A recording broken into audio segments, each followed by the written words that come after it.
Pleasure Palace, The Cult of Critical Theory and the Subversion of the West, and The Fiery Angel, Art, Culture, Sex, Politics, and the Struggle for the Soul of the West. You can find his columns at pjmedia.com/columnist/Michael-Walsh. I'll also put his Twitter feed in the show notes. Michael, thank you so much for taking the time today. Hey, thank you for having me on. I appreciate it. So the cultural battle, culture wars, politics being downstream from culture, culture perhaps being downstream from demographics and history. Where do you see the major potentially peaceful battle occurring in the West at the moment? How is it characterized? Because a lot of people think it's politics, but you certainly have taken a different approach. I am. And in both these books, Stefan, I decided to go at the root of the problem and the issues, not the symptom. Politics is the symptom of a cultural issue. This has been true since the Greeks, and it remains true, especially in the West today. And I believe that we have been cut off from our own culture deliberately by the philosophers of the Frankfurt School and the educational establishment that followed in their wake, which is what I outlined in Devil's Pleasure Palace. And in Fiery Angel, I'm trying to reconnect us with the roots and the well springs of our own culture, which gives us the tools to fight back against two groups in particular that I see as mortally threatening us. The first and less dangerous is the cultural Marxists, who have just tried to inculcate a kind of spirit of nihilism in the West and a sense of guilt so that they can help us to destroy ourselves by cutting us off from our own strengths. And then, of course, recrudescent Islam, which has always been antithetical to the West. It defines itself in antithesis to the West. It is not assimilable. And for us to pretend that it is and to welcome it in is just crazy. And 3,000 years of Western history, and certainly, 1,400 years of dealing with Islam has taught us these lessons, but we seem to forget them and we seem to have to learn them over and over.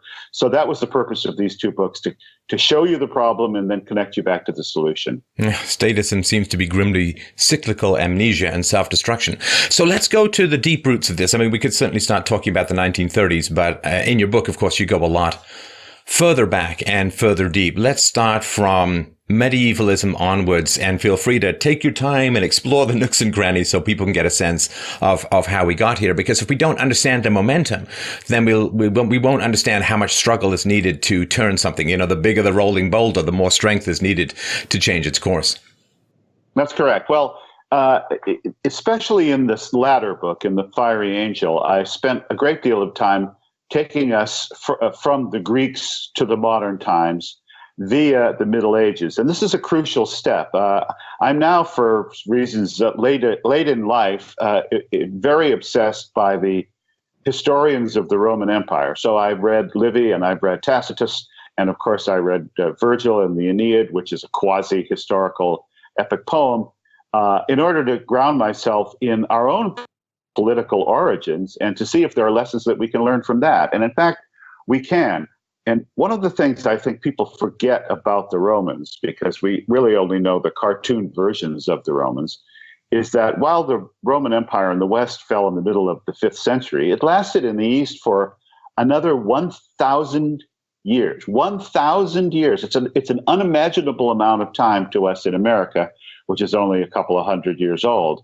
But the Roman Empire, which continued in Constantinople as an apotheosis of Greek Hellenistic learning, the Byzantine Empire emperors were Greeks. That was the repository of learning, what was left of ancient Greece for many, many years. And when it fell to the Turks in 1453, a lot of that learning was destroyed. But some of it was preserved. And while it died out in the West during the so-called Dark Ages, the 8th, 9th, 10th centuries, it was preserved in the literature of the East. It was translated into Arabic, which had become the lingua franca of the Muslim world. And the Turks had been converted to Islam at that point, obviously. And so some of it survived, and it came back through the Al-Andalus, the Spain, the Muslim conquered Spain, and then back into the West via Thomas Aquinas. So it was just kind of a stroke of luck in a way. First, bad luck that Constantinople fell, but secondly, good luck that Avicenna, Averroes, and these Muslim scholars of the very brief golden age of Muslim scholarship preserved the Greeks, although rejecting the teachings of the Greeks. They did preserve it enough that we were able to reconnect with our own base. And so that is the basis of everything that we know now happened to stretch through this brief interregnum of the Muslim conquest. But we should learn from it that they are not there to preserve. That was accidental. They're prepared, and they are there to destroy. And we have to preserve our own culture in the face of Islamic's prescription that there can be no God but Allah, and Muhammad is his prophet, et cetera, which means that all previous civilizations and existences must be negated. And that's one of the things we're up against. But if we reconnect with the Greeks and Romans, no matter how we do it, we'll find the strength to resist both them and the cultural Marxists. So what is in the Greeks and the Romans that you think has been scrubbed or is most necessary in the sort of cultural battles that we found ourselves in? Yes, that's a good question, and it's precisely what the books are about. I have posited something that I call, whether originally or unoriginally, the heroic narrative. It's partly based on Campbell's philosophy, the hero with 1,000 faces, and the basis for all Western storytelling. But more important, it's not just storytelling, it's the basis for all Western self-identification, which is to say, we are not cogs in a machine. We are not ants in an ant farm. We are not Chinese under the Han Dynasty. We are individuals. This is partly a Christian thing, and certainly a Judeo-Christian thing. We are individuals with our own destinies, an individual destiny. We're not a collective. We may form ourselves into groups, but we ourselves are not nothing. And that therefore, all of our stories, starting with even before the Greeks, you can go back to Celtic history, you can go back to Finn McCool, you can go back to Cattle Raid of Cooley in our own Irish culture. These things are about individuals with a destiny to fulfill. And even the humblest among us, especially those of us who are Christians, understand that there is a destiny that we uniquely and alone must and can fulfill if we set our minds to it.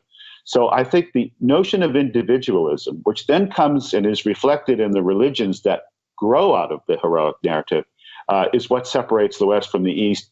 And that's why the cultural Marxist and economic Marxist collectives are so debilitating and damaging, because they treat people as a group rather than as individuals. And we must fight for the individual. The left, by the way, which has masqueraded as the party of the individual and concern for individual rights, has cast off its mask. It's now a wholly collectivist enterprise, and it attacks us constantly on the grounds of collectivism and through the means of collectivism.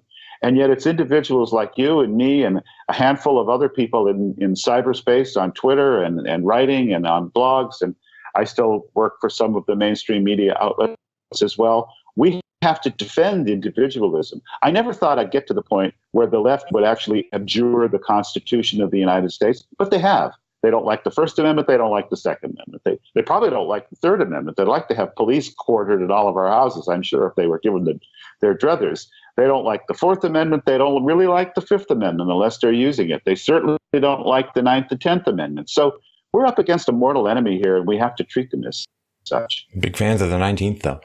Now, this is the frustrating thing about history as well, Michael, which is we have the recipe for salvation, or at least we have the recipe for damnation, which gives us the recipe for salvation, which is, if you look at the late Roman Empire and the writers and so, I mean, they're all facing exactly the same issues that we're facing now. An overweening, tyrannical government that continually expands by bribing off the less intelligent, less fortunate, less ambitious sectors of the society. Mass immigration, because the indolence and laziness of a welfare-dependent population has reduced the productivity of the empire.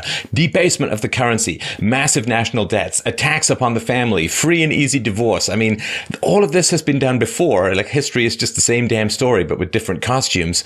And the fact that we're not willing to circle back, and in particular read the Romans, I think, have the most to say about the decay and dying nature of a hyper-redistributionist, welfare state, imperialistic, quasi empire. They have everything that needs to be said, has been said before, And it's even been translated. It's not like you got to learn Latin to figure this stuff out. And yet we simply won't go back and say, I wonder if anyone in the past has dealt with this similar kind of issue and maybe solved it for us. Well, that's exactly my point, Stefan. Exactly my point, which is they cut us off from our own culture. They stopped teaching it in school. I took Latin when I was a freshman in high school. In Honolulu, Hawaii, it was mandatory to take Latin. I'm so glad I did, because it gave me the basis for all the Romance languages that I've encountered in my life.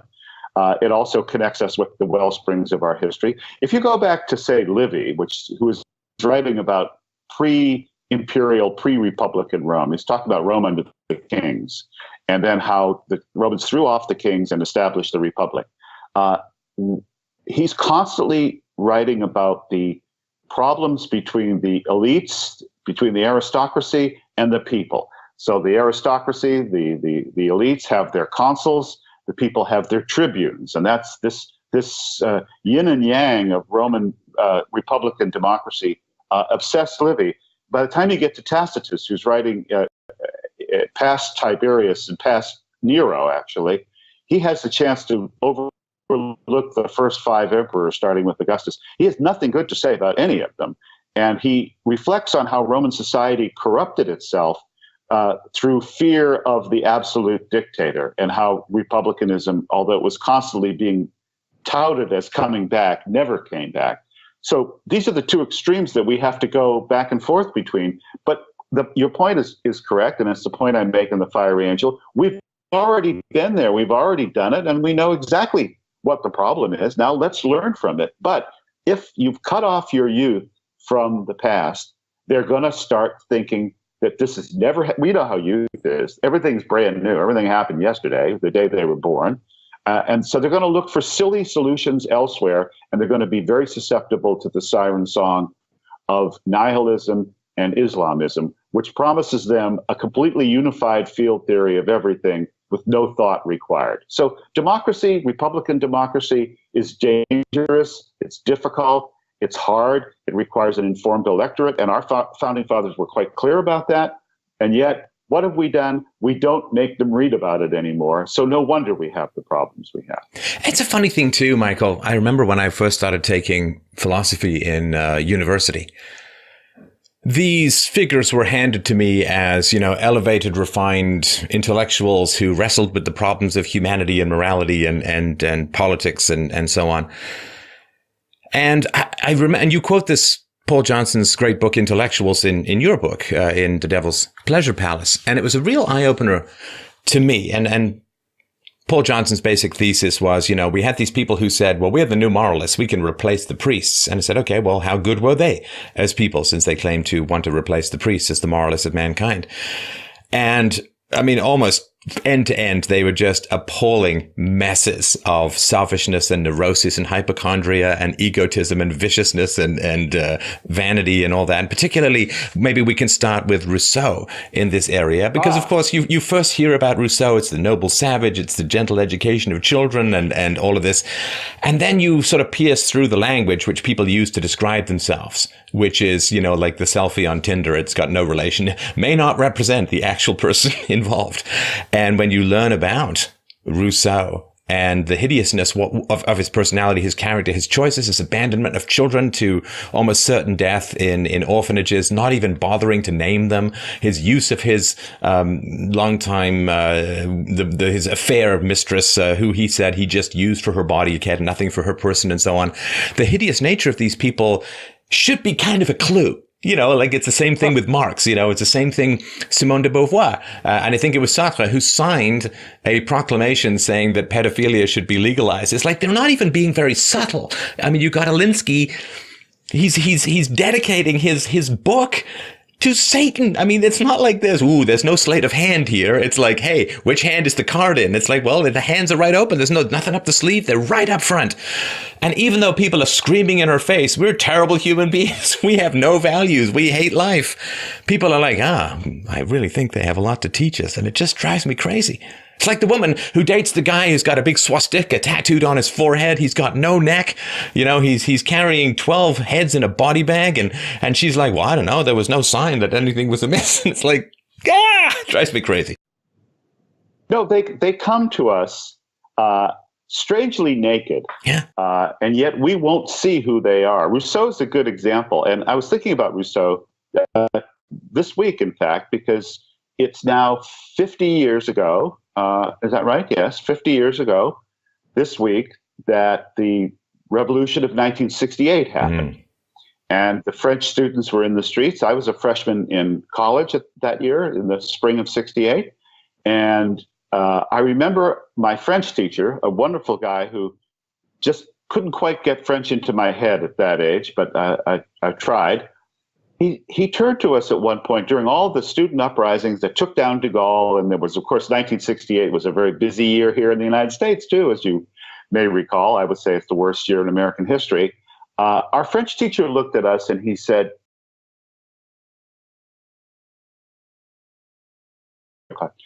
"You're all the bastard children of Rousseau." And I had no idea what he meant by that. But first of all, bastard children should have been a clue, but I didn't know about Rousseau's interesting personal habits. But also the fact that we had inherited this notion that Rousseau and Rousseauianism was good, when in fact it was evil, should have told us something. But you're right, Paul Johnson in Intellectuals tears these guys apart. In fact, the subhead on the chapter on Marx is, quote, "howling gigantic curses." And that's exactly how you see Marx, don't you? Just a monster of a man who was also sexually rather frisky, who had a long-running affair with the housemaid in his house while his wife was there simultaneously. He's a guy that never had a job. And dumped her pregnant into the street. After he impregnated her, just threw her into the street because it's really bad when capitalists exploit their workers. But it's fine if you bang your maid, get her pregnant, right, and dump her into the street to a certain life of destitution, if not prostitution. Definitely. And you mentioned Rousseau's mistress, Thérèse, what's her name? He had 4 or 5 children by her. And they were born. He didn't name them. He put them in a bag and he took them to the steps of the nearest church or foundling hospital, and he left them. So this ought to tell leftists exactly what your leaders have in mind for you. They treat you the way Satan treats us. I said in The Devil's Pleasure Palace, God wants souls. Satan needs corpses. Satan piles up the corpses, whereas God wants the souls. They're not working collaboratively, I hasten to add, but their interest in humanity is of 2 different parts of the human being. And if you don't see the body count with Satan, then you're not paying attention. But as you pointed out, they're never paying attention.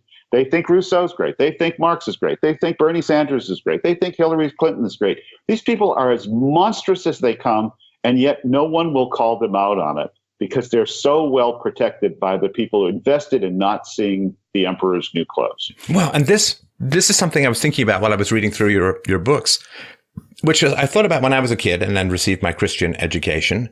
I remember I was in boarding school and I was in the choir, and we would get our religious education, I think twice a week, maybe even 3 times a week.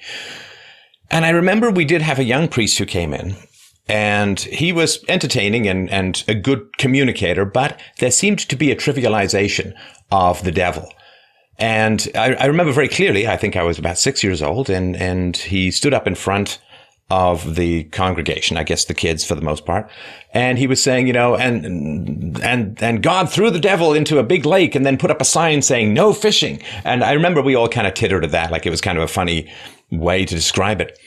But then when I came across, years, of course, later, a portrait of the artist as a young man, wherein there is the terrifying description of hell that is provided by a priest who could be characterized as verbally sadistic to one degree or another. And these 2 poles of how the devil was portrayed to me as kind of like a Wile E. Coyote cartoon character that you could just, beat by painting a hole in a wall and having him run into it, versus a truly diabolical destroyer of souls and lives and cultures and civilizations and so on. It seems that to me, because we have become so largely secular, we no longer have a conceptual or moral container wherein we can put the diabolical aspects of humanity. And the fact that individual human evil can create such destruction. I mean, if you look at Stalin with the Ukrainians or Hitler with the Jews and others, I mean, we don't have a way of containing how much destruction can be wrought by corrupted and satanic human beings. And I think, for me, I kind of regret that I was just told he was, the devil was kind of like a cartoon character you could throw into a lake, put up a sign, say no fishing, and, done and dusted. It's like we've lost our immune system for evil because we don't have an artistic or conceptual container wherein it draws our attention to human corruption. That's correct. And of course, the famous line, the greatest trick the devil ever played is convincing us he doesn't exist, which was in the movie The Usual Suspects, but actually it comes from Baudelaire.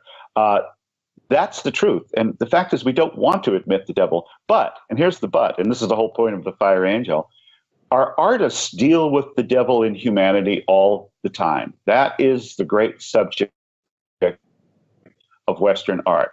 The temptations, the crimes that are committed. How do we deal with them? Let's start at the beginning. Let's start, as I do in The Fiery Angel, let's start with the Oresteia by Sophocles. What happens? Agamemnon goes off to war in Troy and fights for 10 years, and they're all waiting for him to come home. And as the first play opens, Agamemnon, the watchman sees the fires being lit, and the fires are the thing that are going to tell him that Agamemnon and the Greeks are victorious and they're on their way back. And what he says is this a sign from the heavens, or is it just another lie from the gods? He's not sure until Agamemnon shows up. Now, Agamemnon shows up, and what does he find? Well, he finds that his wife is taken up with another man.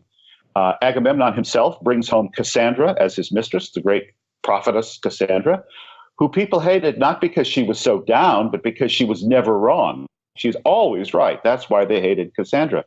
And as soon as he gets in the bathtub, he is slaughtered by his wife because she's still mad that he sacrificed their daughter Iphigenia to get favorable winds for the Greek fleet 10 years earlier to go. So there's a primal crime and then a primal revenge. And all three plays of the Oresteia deal with the moral correctness of how do we sort that out. So Orestes comes back and he kills his mother and her lover. He's put on trial. And in the end, with a jury of 12, the jury is hung until Apollo and the goddess Athena come in and intervene. And they rule that while he did murder his mother, it was because she had killed his father. And now they turn the Furies, the Erides, into the Eumenides, the peaceful ones, and everyone learns to accept the verdict and move on with their lives. So these three plays, you can read them all in an hour. They are so wonderful. They're great on stage. They're great to read, but they go to the heart of the Western moral dilemma about the human moral dilemma. Yes, a great evil was done and it was answered with a great evil, and evil begets evil, but how do we sort it out? We're talking, 500 BC here. So none of this is new to us, and we can learn from this if we would just go back and reread these things and connect with our own history. Well, and the ethics that are the foundation of the Western system. As you point out in the book, thou shalt not steal is, in a sense, the lanceman set up against the charging horses of the welfare state. Because if you refer to property rights and thou shalt not steal, then when people come along and say, oh, all of this freedom we have seems to be producing quite a lot of inequality, and that makes me uncomfortable. And so what we're going to do is we're going to take from those who have, and we're going to give to those who haven't, right? The old Marxist doctrine, from each according to his ability, to each according to his need. So we're going to take from those who have too much. We're going to give just a little, a little skim off the top, just a little redistribution. And for a while, of course, it seems to work fairly well, as evil does, right? Evil is very tempting because you have to kind of look over the hill of evil to see the valley of the consequences. The devil will bribe you with all these wonderful things. And if you only look at the wonderful things, it's like, done deal, man, I'm in. But if you look over that to the valley on the other side, and now when we're in the valley, we really seem to have lost our way. I mean, so much, we no longer live in the West. That was the West. We now live in a post Western nihilistic hellscape of Nietzschean will to power, falsification, lies, rage, manipulation, grabbing of resources with only the thin pretense of morality. So in a sense, to me, when I say, well, we've got to save the West, it is not anything to do with trying to find a way to maintain what we have right now, which is pretty ghastly. But we can't move forward without understanding what gave us something to save in the first place, which was all of these intellectual and in particular the artistic traditions that you talk about. Yes. Well, I think the last chapter of The Fiery Angel is subhead is the way forward might just be backward.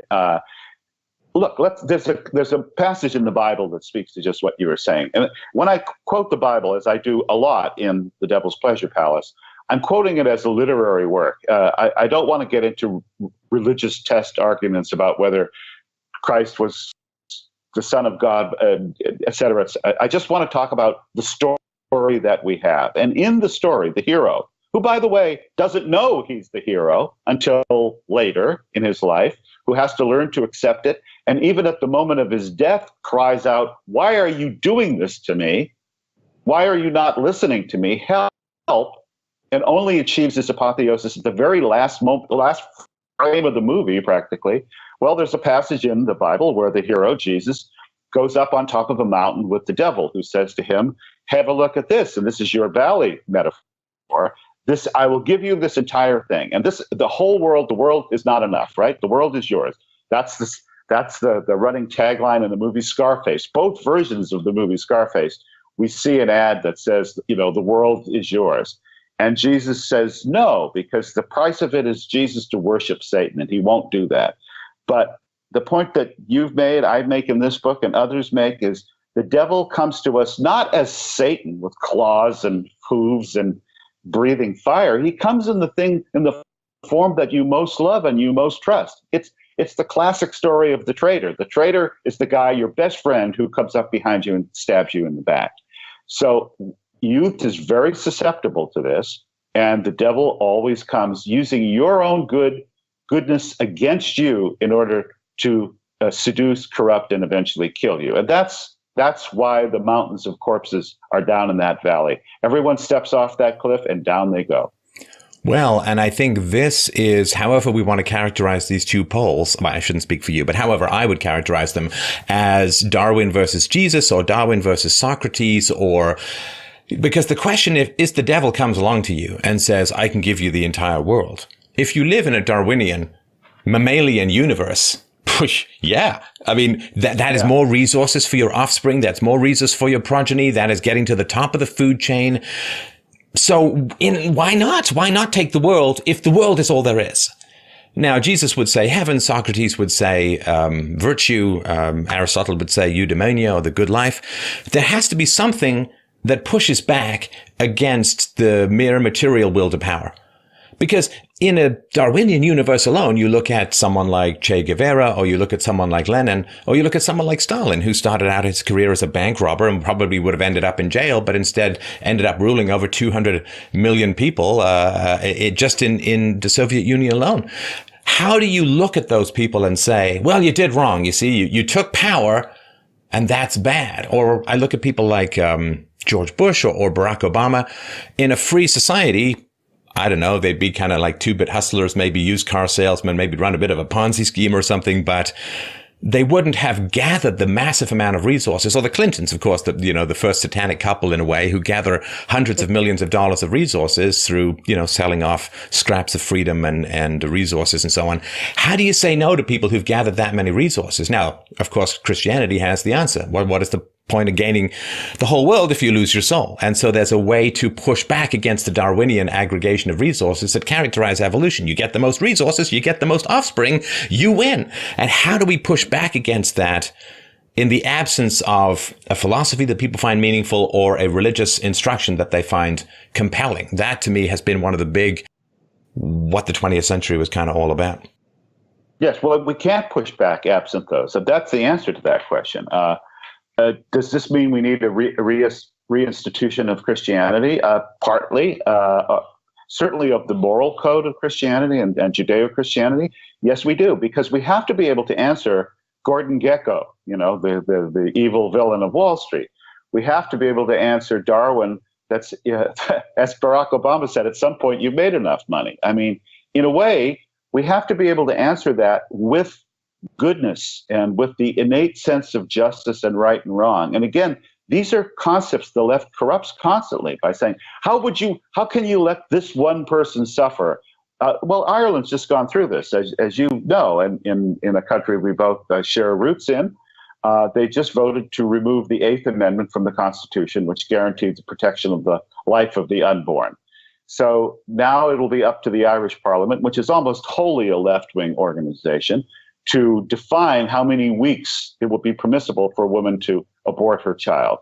And they're talking about 12, but as I've said to my Irish friends, and I'm on my way to Dublin to say this again, so Roe versus Wade started out the same way. If you go back and look at the decision, it was a very limited right to abortion. It's now become a complete, total right to kill your child at any point in its gestation for any reason. And that's the way it will go.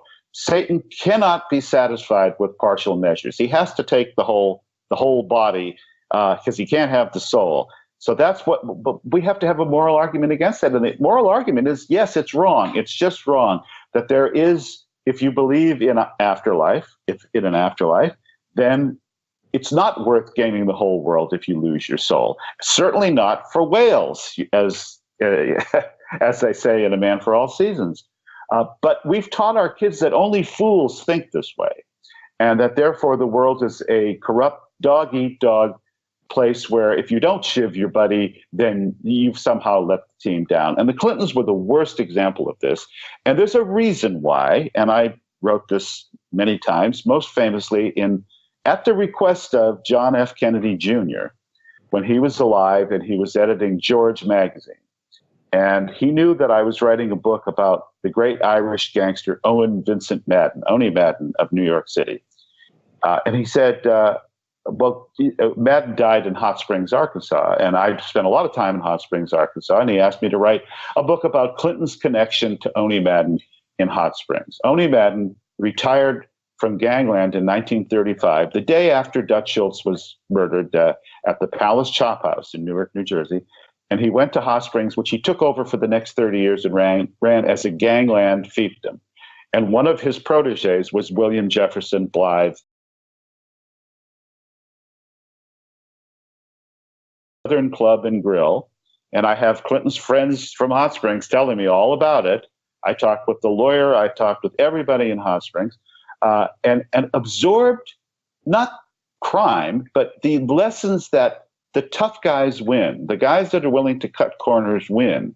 The guys who can intimidate and who have muscle win. And that's how a boy from nowhere became president of the United States. He applied gangland's lessons to American politics. And since then, the Democrats have never stopped doing that. And so, as writing as David Kahane in National Review, as I did for many years, I coined the expression, the Democrats are a criminal organization masquerading as a political party, which has now become a kind of meme. And I stand by that statement. I believe that's exactly what they are, and there's no way to prove to me that they're not. But we can't become them. We can't become them. Well, that, of course, is the big challenge, because they do gather resources and there are too many compromises among non-leftists. And I know we have to kind of use this nomenclature, although collectivists, individualists, rationalists, and mystics, there could be a lot of different ways of putting it. And one of the ways in which it has become so tragic, at least for me, is we have this incredible communications technology. You and I are able to have this video conversation across thousands of miles or hundreds of miles. And at the same time, and probably not coincidentally, as we have the rise of this amazing communications technology, the range of allowable subjects is collapsing. And again, it's probably not a coincidence. Political correctness has risen, I think, in particular with the internet, because the internet opens up a human conversation that pushes back against propaganda, particularly the propaganda of guilt and collectivism, in the same way that the monotheism, to some degree, of Christendom under Catholicism was fragmented or fractured by, I guess, the internet of the day, the Gutenberg press. And this political correctness, this very narrow Overton window of allowable opinions, you've written, and I thought it was a very powerful phrase. Political correctness is the most brazen assault on Western culture that one can imagine, a ravenous lupine force that can never be satisfied. And a lot of people think it's just kind of fussy. It's just kind of OCD, maybe a little bit. It's over concern for the feelings of the oversensitive. But you're particularly ferocious on political correctness. And why? Why? Because I think it's fascism of the mind. That's what it is. It's to get people like you and me and millions and millions and millions of others like us to think that we're aberrational and alone. So your point, I think, about the internet is very good. What it allowed people to do is to connect with other people and realize they're not alone, which is why the ferocious pushback now is so great, because the cultural Marxists who started political correctness, it all comes out of critical theory and the Frankfurt School, they realize their grip is failing. So they have to do things like net neutrality. You know, they had to go right back and attack the internet. They institute state censorship of the internet. They don't want people talking to each other because, I hate to bring up Star Trek, but I do kind of like Star Trek. And there's a wonderful Star Trek, and the only true Star Trek, the original television series. The Trek, we could call it. The Trek, yes, exactly. There's an episode with the good angel, and he seduces all the children on board a ship to kill all their parents and take over the ship. And when the Enterprise finds them, the children are in the grips of this angel, who's played by Melvin Belli, which is funny for those of us who are of a certain age. Melvin Belli, the famous San Francisco lawyer, was quite a prominent public personality in his day. He plays the angel. And Kirk finally gets the children to look at the angel without the rose-colored glasses they are effectively wearing. And as they watch him, his face begins to melt and he turns into a horrid monster. And Kirk says, now look at him. And the kids all start crying and they want to turn away. He says, no, look at him until you see what a horrid, putrid thing this is. And that's what we simply must do with our opponents who are dedicated to our destruction, is expose them for what they are. And political correctness is their way of making that difficult for us to do, because it rules things out of bounds in the conversation. And as soon as you say something that offends somebody, you're immediately ostracized, banned, and lose your job, et cetera. I mean, just look at the mob mentality now on Twitter, where someone can make a tweet and the next minute they're gone. Just gone. This is something worthy of the old Soviet Union. And frankly, it doesn't surprise me, because if the Soviets had this, they would have used it. I should just say, to polish my bona fides on this subject, I spent a great deal of time in the Soviet Union. I spent the years between 1985 and the collapse of the Soviet Union in 1991, working and living behind the Iron Curtain, in and out constantly, starting in East Berlin in 85, in East Germany, and then going to Moscow in 86 with Vladimir Horowitz, the great Russian pianist, who did a once-in-a-lifetime return to Russia at that point, and then continuing to go back until right up to the coup against Gorbachev. I was also there when Chernobyl blew up. So I had a very front row seat of a lot of the great events, including the fall of the Berlin Wall, which I was at as well. I saw this happening. I know what the Soviet Union was like. I got the smell of it in my nose to this day. If you've spent any time in a socialist country, children out there, I'm talking to you, Bernie Bros, it stinks to high heaven. The people stink. The air stinks. It's filthy. The water is polluted. It's disgusting. The entire place has no maintenance. Everything's falling apart. The buildings crumble as you look at them. And this is the satanic hell. This is the devil's pleasure palace that these people want for us in the West. And you simply have to say it. So they've swept that all under the rug. And now we've got a new generation of suckers who think, well, what's wrong with from each according to his ability? Well, what's wrong with it is it always ends with you up against a wall being shot. That's what happens. And if you don't understand that, I can't help you unless you experience it firsthand. Well, and of course, there are a lot of people, I just did a conversation about Che Guevara, who like shooting people. You know, it's something a little bit beyond the ken of most sane people, but yeah, there are a lot of people who are like, wait, there's a political code out there that can have me finally unleash my inner serial killer. You know, people, they like that stuff. I mean, to forget that human beings can be monstrously sadistic and use ideals as a way of uncorking their inner devils is something that we kind of need to keep relearning, which is kind of annoying because there have been so many examples. You know, as I say, in the 20th century, 250 million people were murdered by their own governments, not war, not combatants in war, murdered by their own governments, from Cambodia to, of course, the Soviet Union, the Eastern Bloc, in particular, China was monstrous with this. Yeah. That's 250 million bodies. If we can't learn, like anybody to me who then says, well, we should try it again. It's like, so you want more bodies. Like, it's got nothing to do with ideals. It's got nothing to do with egalitarianism. You're just a hugely rage-filled, hateful, pustulant-souled monstrosity of a human being. And you want to set up a system wherein you can produce more bodies. I mean, that to me is with the examples. Like, if you meet a Nazi now, it's not like you can say, well, that wasn't real Nazism, you see. We've just got to try it again in a different country or under a different context. It's like, you know what that is. You know what National Socialism is. You know what that is. So you have no excuses. But you can still run across communists in every walk of life, and in particular in academia, where there are like over 30,000 avowed communists in America alone. And they're like, well, you know, next time, you know, we're going to tweak it a little. We're going to get it right. And it's like, no, you just want more bodies because it's the same story every single time. Yes, they're frustrated, bitter, nasty little people, especially the academics, of course, who if you remove the social restrictions on murder, they'll be the first to sign up to start shooting. I say in The Devil's Pleasure Palace, rage is the characteristic attribute of Satan. Satan is infuriated. And if you go back to, speaking of the Lake of Fire from your Irish boyhood, if you go back to the beginning of Paradise Lost by Milton, which I use as a tool of analysis in The Devil's Pleasure Palace, along with Faust, which is the other kind of Western myth, how does Paradise Lost open? It opens with Satan waking up on the floor of the Lake of Fire, chained, saying, what the heck just happened? And he is so angry, he calls a top-level meeting of all the bad devils to decide, how can we get back at God? We can't beat him in a fight. St. Michael just put his sword right through Satan's heart, which is why it's the cover of my new book, The Fiery Angel. So we can't beat him in a fair fight. How do we do it? And there's a whole bunch of theories that are floated. And finally, somebody says, hey, God has this new toy. It's called people. And he just loves these guys more than anything.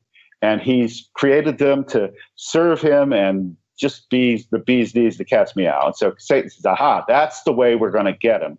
We're going to go through his favorite thing, more favorite even than the angels, the humanity, if you follow Milton's theology. And then we will corrupt them. And that's how I can hurt him. So Paradise Lost is a giant revenge fantasy by Satan on God using us. And that's something that we simply have to keep in mind, because I think that's dramatically correct, and it's also theologically correct. These people are not good, which is why I refer to them throughout Devil's Pleasure Palace as the satanic left. They don't like that, but it's true. How is it not true, for example? Yeah. In what way are they saintly? I want to know. Even and the term political correctness, as you point out, seems to have originated with Trotsky. Oh, yes. Shaggy-haired, rat-faced little monster.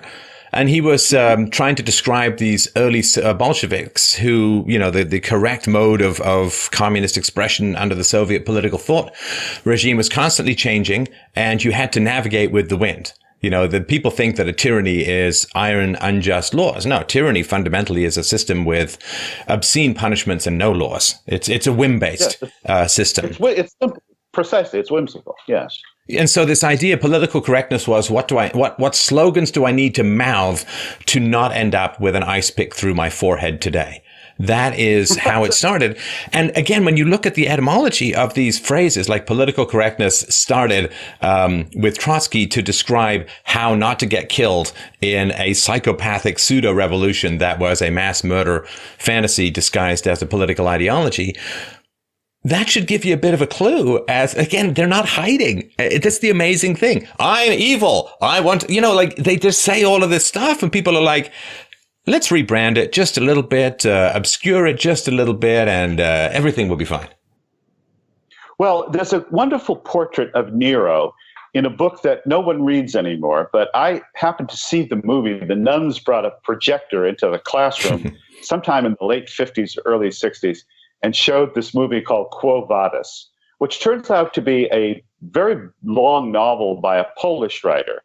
And it's about Christians in the time of Nero. And the portrait of Nero in that book is one of the most effective literary portraits of a monster you've ever seen.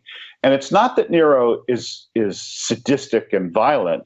He's actually rather cowardly and pathetic, but he's completely whimsical, so that his entire court never knows when it's going to be their turn to open their wrists and die or be executed, or as he does to the Christians after the fire in Rome, turned into giant human flaming torches for the edification of the Roman people.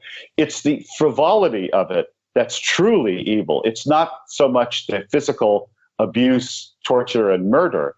It's the utter never knowing when what you said yesterday is now out of favor today. And ladies and gentlemen, I give you the contemporary left because it changes with them every goddamn day. Every day, there's something new you can't say. Every day, they've moved the goalposts. And you can just think of it in terms of gay marriage. Neither Obama nor Hillary would have said they were in favor of gay marriage, even as recently as, 4 or 5 years ago? And suddenly that has all gone down the memory hole. They were always for it. And tomorrow they'll be for whatever else you have to be for in order to not to lose their place in this obscene pecking order. Whereas we as conservatives are conserving. I know exactly what I like. I like Sophocles. I like Beethoven. I like Aquinas. I like Mozart. I like the paintings of the Renaissance. And that's not going to change no matter what the political climate is going to be tomorrow. I don't know how you can be a leftist, Stefan. You have to literally get your playbook every single morning to know what's acceptable discourse and what's not.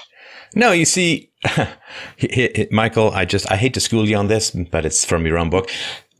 You just have to invoke the magic word evolution. My thoughts are evolving. Everything's just evolving. So, I'm growing, so I can kind of contradict what I said yesterday, and it's not called hypocrisy. It's called evolution. It's a beautiful word because this is the amazing thing about the left is that they combine, like this to me is what is really genuinely mentally ill about this hyper-subjectivist position. Because what do they say? They say nothing is true. There's no such thing as reality. There's no such thing as goodness. There's no such thing as objectivity. There's no such thing as virtue. Reason is meaningless. Everything is whim-based, and if it feels good, do it. Okay. Well, that is basically the ethics of a hungry centipede who just wants to make another centipede. So if you take truth, objectivity, virtue, reason, and ethics out of the human environment, the last thing logically you should ever become is a finger-wagging hysterical moralist. Of course, right? Because you've just said, hey, no such thing as morality. Or you're evil for saying X, or we're going to destroy you for saying Y. Now, as you, again, to quote your book again, which is quoting someone else, that hypocrisy is the tribute that evil pays to virtue. But to me, when I first heard this theory, I don't know if it's British empiricism or just basic old common sense stuff, but when I first heard this theory, there's no such thing as reality, there's no such thing as virtue, there's no such thing as goodness, there's no such thing as truth, and reason is meaningless. I'd be like, wow, that's a pretty wild statement. I guess they must have shut down the universities after they said that, if you don't believe in ghosts, you don't pay a ghost hunter to come check out your house, right? Because there should be consequences for such foundational epistemological statements, but that's the amazing thing, is that they say there's no such thing as truth, there's no such thing as goodness. And then they turn into the most vicious, belittling, aggressive, hostile moralists that could be conceived of, that sound like something that Arthur Miller would have left out of The Crucible as being far too exaggerated. And that, to me, is a wild contradiction. Yes, well, look at what they're actually asking for. Let's take them at their word. There's no such thing as truth. There's no such thing as beauty. There's no such thing as right. They want a world of ugliness and dirt and offal and filth and dysfunction and physical and moral degradation. That is what they advocate.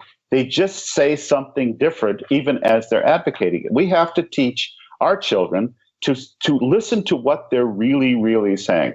Now, I have a chapter in The Fiery Angel called Beauty and the Beast, La Belle et la Bête, and it's all about Beauty and the Beast, not just the fairy tale, but the Philip Glass opera and the Andrew Lang version in the Blue Fairy book, but the larger significance of the relationship between men and women.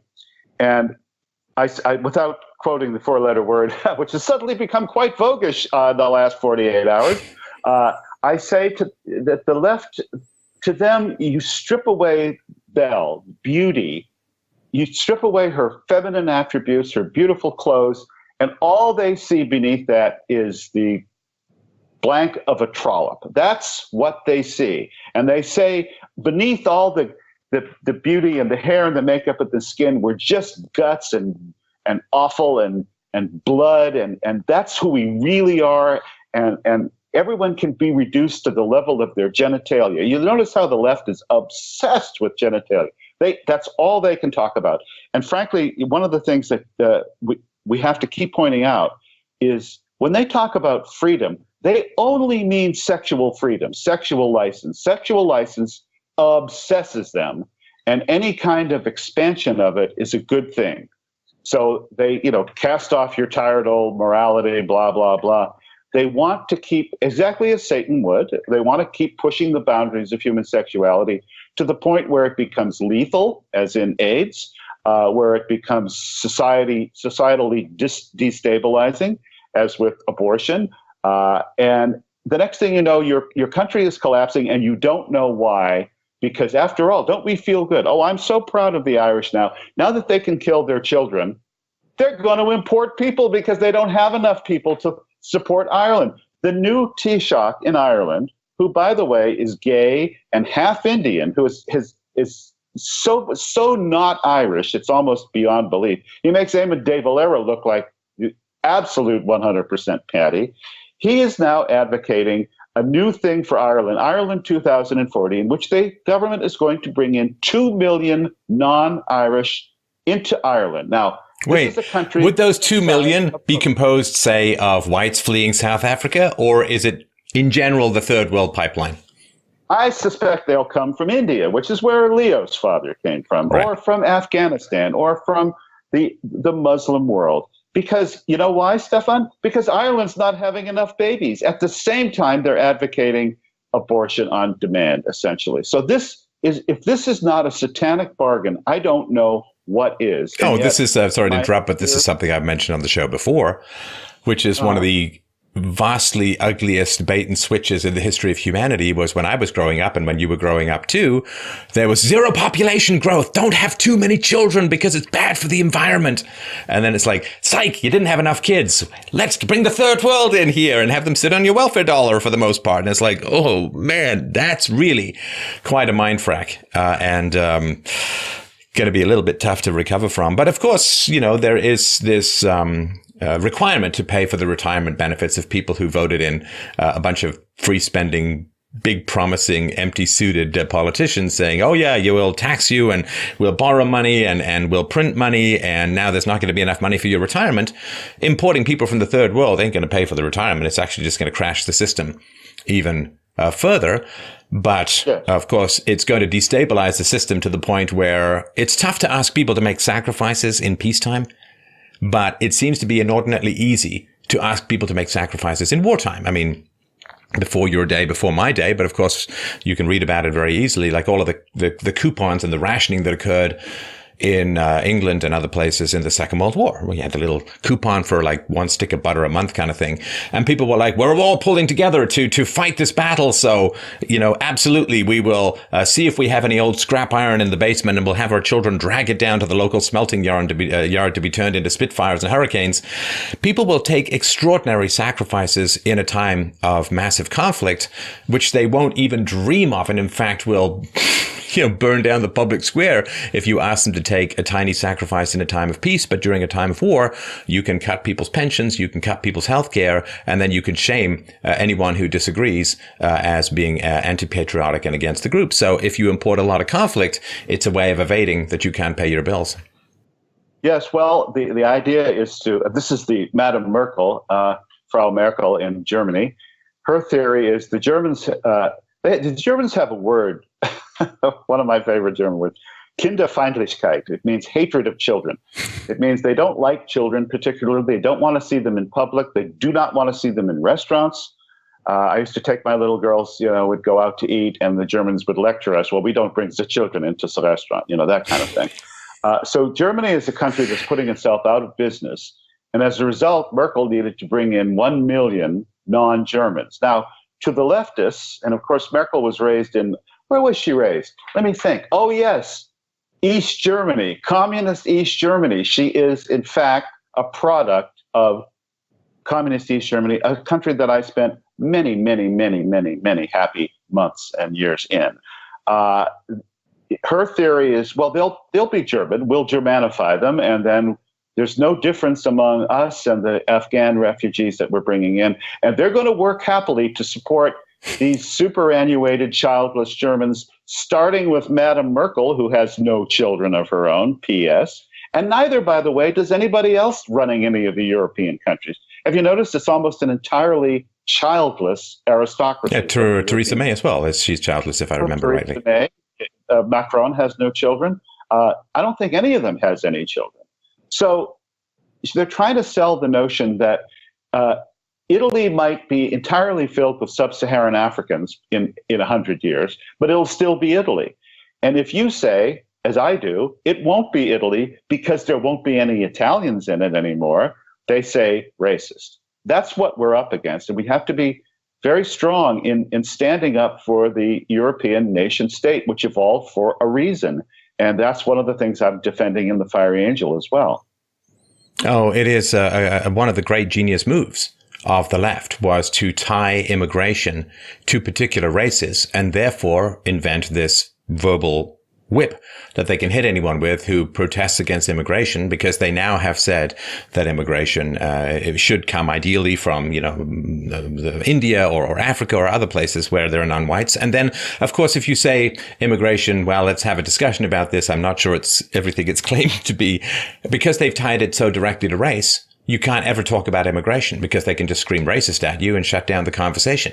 It is an amazing move, and it is something that is having a terrifying amount of success, wherein you can't talk about it. I mean, we all understand. You take every Japanese person out of Japan and you replace them with Mexicans.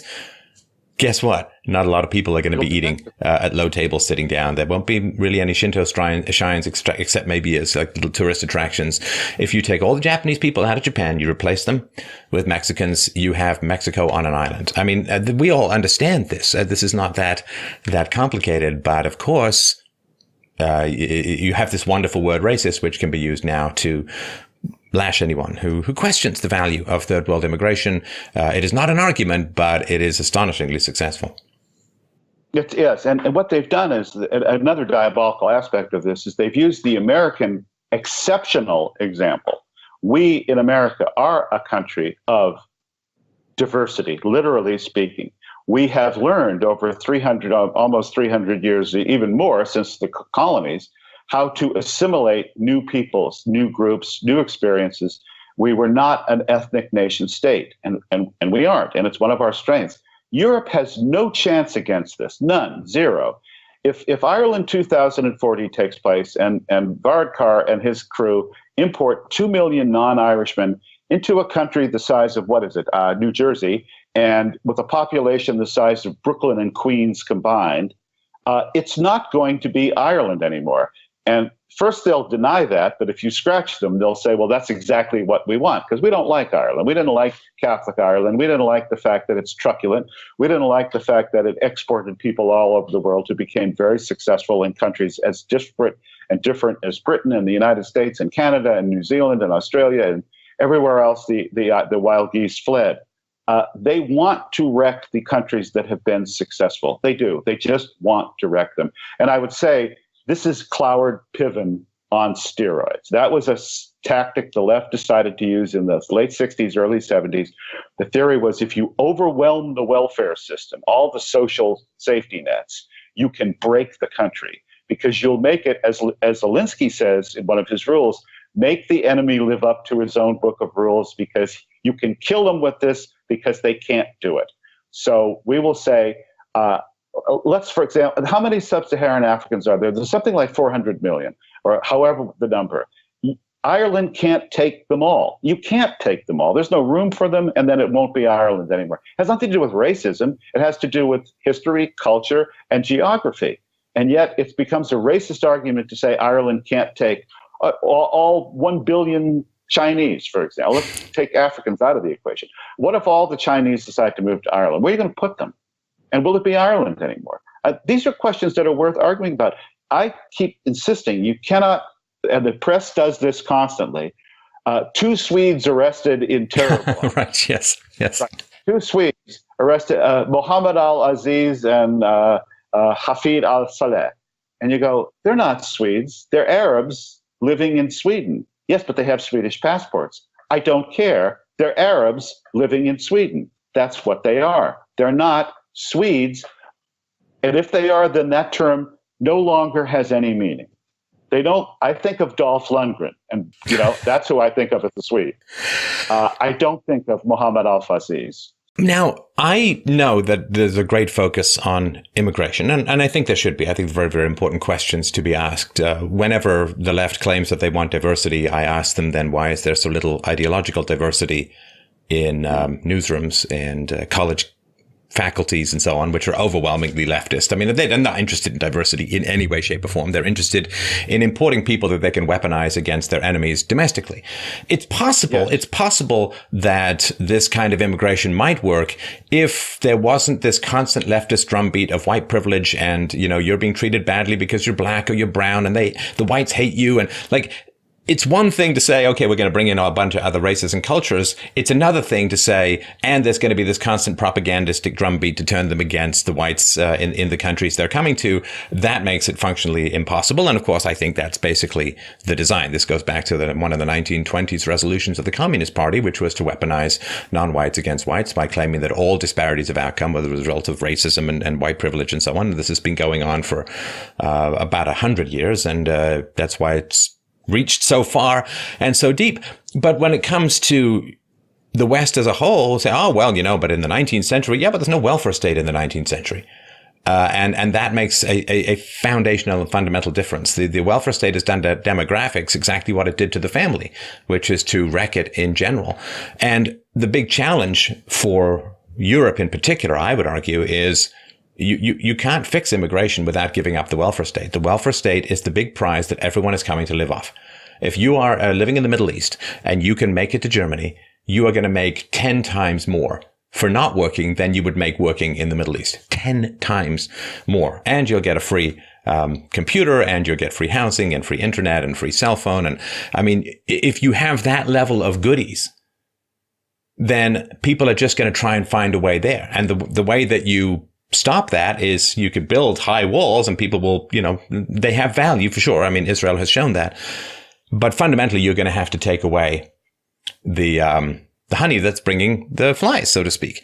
And yes, if the Europeans can't examine the welfare state and say, well, the immigration issues, the demographic pressures that we're facing could not exist without the welfare state, can they examine that and say, Europe or the West as a whole ended in the 1960s in particular when the welfare state came in, and we can either cut out that cancer called the welfare state and find a way to survive, or we can't. But I think a lot of people are focusing on immigration. I view immigration as a symptom of the massive redistributionist welfare state that allows other cultures to come and flourish and succeed and make 10 times the amount of money without knowing the language, the history, the customs, without having had experience in the free market, without being well educated. Come on.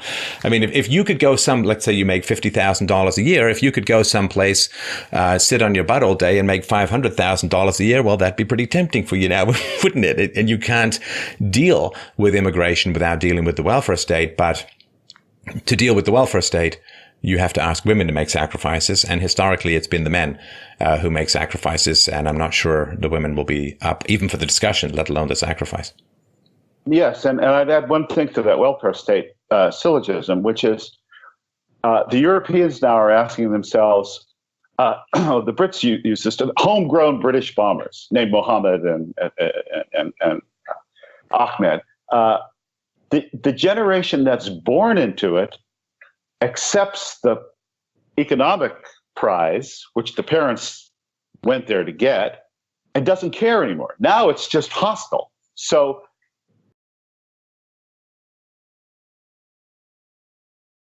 you won't be happy. You'll be miserable. You'll be just another slave waiting for a handout, essentially. And as a result, they don't assimilate. They don't learn the language. Even if they do learn the language, they weaponize it against the host because their tribalism outweighs their economic self-interest. It just does. And I think if any history's taught us anything, that is truth. I made a point yesterday. I was talking with Dennis Prager on the air, and I said, if you notice in the 19th century, nationalism was a cause of the left, not the right. Wagner was involved in the revolutions of 1848. They were all about, look, Germany and Italy didn't even exist as countries in the middle of the 19th century. They were still loose associations of culturally similar and linguistically similar little mini principalities and states. So the drive to nationalism was on the left in the 19th century. Now it's a dirty word on the right. Look, you can have open borders or a welfare state. You can't have both. You cannot have both. And as a result, and I make this point about abortion, the argument against abortion, while a moral one is strong, isn't the best argument to make against the left. Make it against the welfare state, because if you don't have children, you can't support the social safety net. So their answer to abortion has been more immigration. My friend Mark Krikorian, who runs the Center for Immigration Studies in Washington, jocularly appends to almost all of his tweets about immigration problems, solution, more immigration. And immigration is not the solution. It's actually just the final result of the clowered pivoting of the West. And that's what we're dealing with, and we have to be aware of it. Being aware of it is the first step to fighting it. And unfortunately, most people aren't aware of it. I am constantly astonished at how little awareness people seem to have, Michael, of what you call it the cold Civil War. Yeah. And I'm constantly amazed at, as you sort of referenced Samantha Bee and her use of the "see you next Tuesday" word to describe Ivanka, and the sort of hatred and the rage and the lack of attendance to facts. Michael Brown was a hero. Well, he charged a cop. He tried to take his gun. He got shot because he charged the cop again. And it's like, doesn't matter. No justice, no peace. And it's like, how do you even know if you have a just cause or not before examining the evidence and allowing a process to take place? It always amazes me that people think, well, it's going to just somehow work out. When you have people openly advocating for the destruction of everything you hold dear, and you and perhaps your family, and who worship people who are cold-blooded killers and who wish to attack the family and wish to hypersexualize children and so on. It's like, they're not going to stop.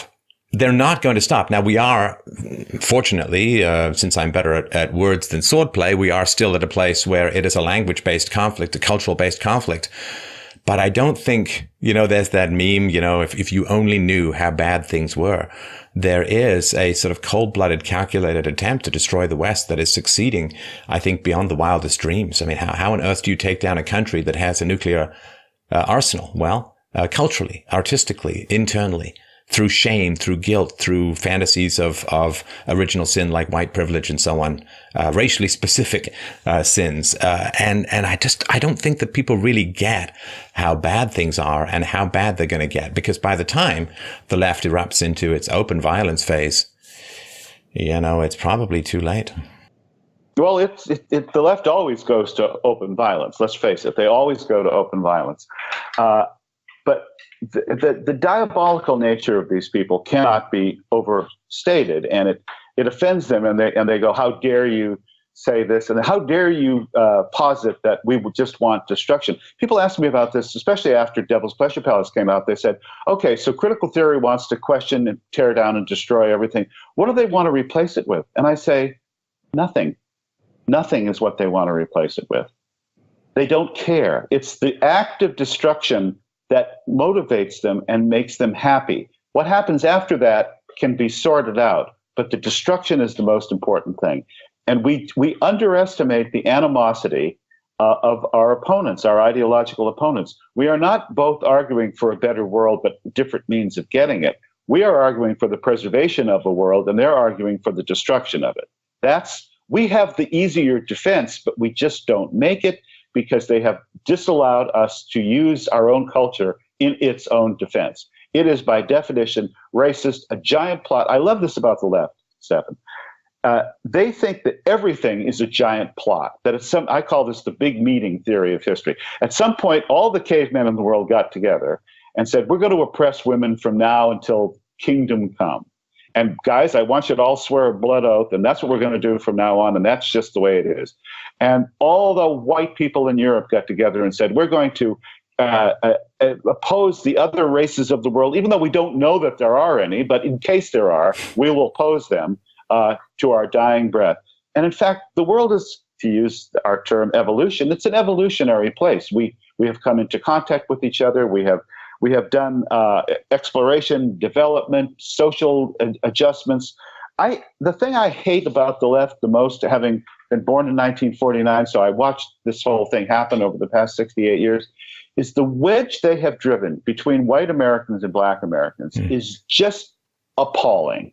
And they deserve to go to hell for that thing only, because of course they've recast our history. They have completely forgotten about the entire first half of the 20th century involving race relations and how they gradually improved. And my own personal hero, Scott Joplin, who changed the course of American music in the first decade of the 19th century. All they can think about is Jim Crow, which was a Democrat thing, racism, slavery, which was a Democrat thing, lynching. The ethnic group that got lynched in the largest single lynching incident in the United States was Italians. Yes, it's true. Tell me more. That I may have overskipped that one. No, it's actually an interesting story because it's an Irish versus Italian thing. The mafia began in America in New Orleans, the Mano Nero, the Black Hand, and there was an Irish police chief named Hennessy who was assassinated by anarchists in the early first decade of the 20th century, and a bunch of Italian prisoners were rounded up and put in jail, and the Irish from Irish Channel, which is where they settled in New Orleans, rioted, broke into the jail, and hanged them all. So there were 10, 11 poor, largely probably innocent, shoemakers and fruit sellers who got danced at the end of a rope in the largest single mass lynching in American history. But, they use history as a weapon against us as well. When you think about, my gangster Oni Madden, I mentioned Oni Madden, Bill Clinton's mentor in Hot Springs. Oni Madden founded the Cotton Club. He bought it from Jack Johnson, the heavyweight champion that was down and out on his luck. He hired Duke Ellington. He hired Lena Horne. He hired Harold Arlen, a Jewish songwriter from Buffalo, New York, to come and be the house songwriter. He changed the course of American musical culture in a gangster nightclub, but it was the place where blacks and whites could mingle and work together. And was it perfect? No. But the perfect cannot always be the enemy of the good. And on the left, they always use the perfect as the enemy of the good. They just do. They're just diabolical that way. So let's close on this thought. Those little lessons, we can learn something. Oh yeah, and relentless and absolutists in their relativism. So let's close on this thought. I'll keep it brief. I want you to unpack your thoughts regarding this. The one thing that frustrates me enormously, Michael, regarding the West and Western culture, white culture, whatever you want to call it, it's a very self-critical culture. And that is one of the reasons why the humility to self-criticize is one of the foundational reasons why it has advanced, progressed so much. Now, if you are around a self-critical person, and I remember knowing people when I was growing up, they were trying to be artists or they were trying to be musicians or they were and they would get mad at themselves. Oh, I can do better. You're really frustrated. You look at that frustration, you say, oh, man, that's a tough thing. But boy, did they get good through that humility to say, I know I can do better. This isn't good enough. It's like success is just whoever just keeps going ends up winning. And in the West, we do have a history of self-criticism that goes all the way back to Socrates and maybe even before. But this idea, let's start with a blank slate. Let's pretend we know nothing. Let's not assume that we have reached the very pinnacle and penultimate end of human moral development, but let's see if we can go further. And this self-criticism is foundational to what I love about the West. But if you get a group of people who aren't self-critical but are rather verbally abusive around a self-critical person, I think you get a very hellish witch's brew of destruction. Like if you have somebody who's self-critical about their piano playing and that person then teams up, their tutor or their teacher becomes somebody who's verbally abusive and destroys them, hooking into that very self-criticism to undo any pleasure they take in what they're doing, it is a very destructive relationship. And my concern is that when you look at other cultures, other religions, other groups coming into the West, I think they kind of, like a fox on the trail, they scent that self-critical nature of the West. And I think that they basically want to, work their money spigots in and drain it dry, because they're like, well, they feel guilty about refugees. Oh, okay. They feel bad about refugees. They care about refugees. Okay, well, we'll use that. Or, they really want women to be more free and more empowered. Let's really use that. And they really care about, the black community, and they want the black community to do better. Well, let's really use that. And they're concerned about injustice and inequality. So and not because they care about egalitarianism or women or blacks or anything, but just because they send the self-critical nature, the capacity to improve, but rather than say, wow, if that person's really good and they're self-critical, what I should do is become more self-critical too. They're like, that person's really self-critical, and that's how we get in, and that's how we tear them apart. I think that's certainly true. And of the two groups that I've mentioned as the primary threats right now, both Marxism and radical Islam are non-self-critical. They have the answer to everything. There is only one way to do it. They constantly accuse Christianity of being dogmatic, which is just ridiculous. I mean, if you think through the history of Christian teaching and the arguments that Christians have had and the councils of this and that and trying to sort out these doctrinal differences, Christianity is constantly questioning itself. We have a pope right now who's openly questioning certain elements of Christianity. It's evolving a little too much, in my opinion. A little, maybe too much. I get a kick out of when people say, "Oh, well, he's the Argentine Pope." No, he's an Italian who was born in Argentina. That's who Cardinal Bergoglio is. He's an Italian who was born in Argentina. Okay, so look, Islam is a self-referential religion. It can only study itself, and it's perfect going in. So the questions are always, how much more perfect can it possibly be? Those are its theological arguments.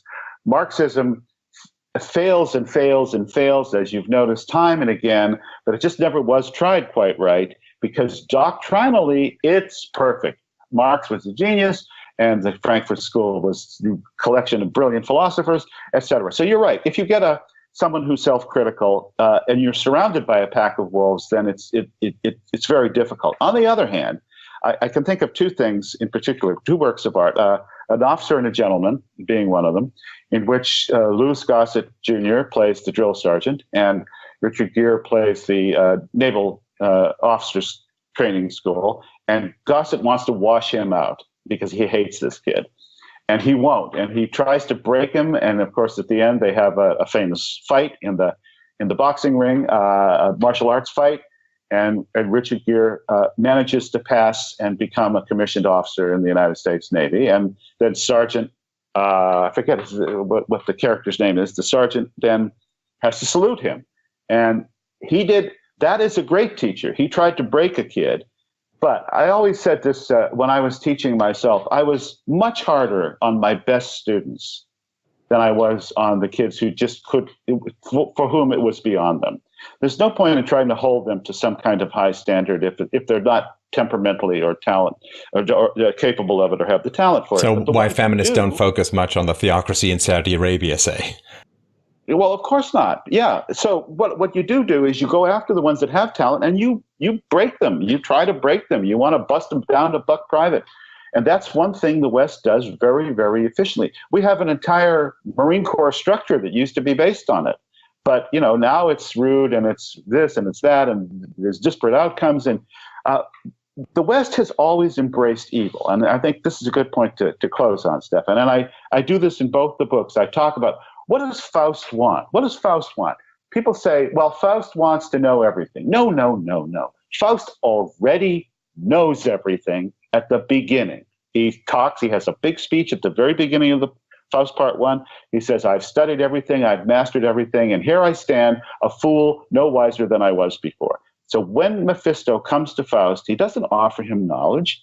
Faust says to him, if you could show me one moment of perfect happiness, you have my soul. I don't believe that perfect happiness is attainable. And that's the wager behind Faust. So we're always self-questioning. We always realize nothing is perfect. We know perfection is not attainable here on earth, but the left offers it as a siren song, as Mephisto does to Faust. Yes, okay, I'll show you that one moment. Now, what does that moment involve? It involves the seduction and corruption and death of Marguerite, of Gretchen. So there's a body attached to Faust's achievement of a moment of perfect happiness. This is what the left offers us. They offer us corpses and tell us it's for our own good. I think it's horrible, and I hope that people will join me in my crusade here, both in Devil and Angel, and take these tools and learn our history and fight back against these people who are willfully corrupting it, because we have to stop them. We just have to stop them. All right. Great point to end on. Just wanted to remind people of the names of Michael's most recent books, The Devil's Pleasure Palace, The Cult of Critical Theory and the Subversion of the West, and the show book, The Fiery Angel, Art, Culture, Sex, Politics, and the Struggle for the Soul of the West. You can check out his columns at pjmedia.com/columnist/Michael-Walsh. And we'll put the Twitter link, which I won't spell out again here. We'll put the Twitter link below. I really, really appreciate the books, and I really, really appreciate your time and attention today. It was a great pleasure to chat. Thank you so much, Stefan. It's my honor.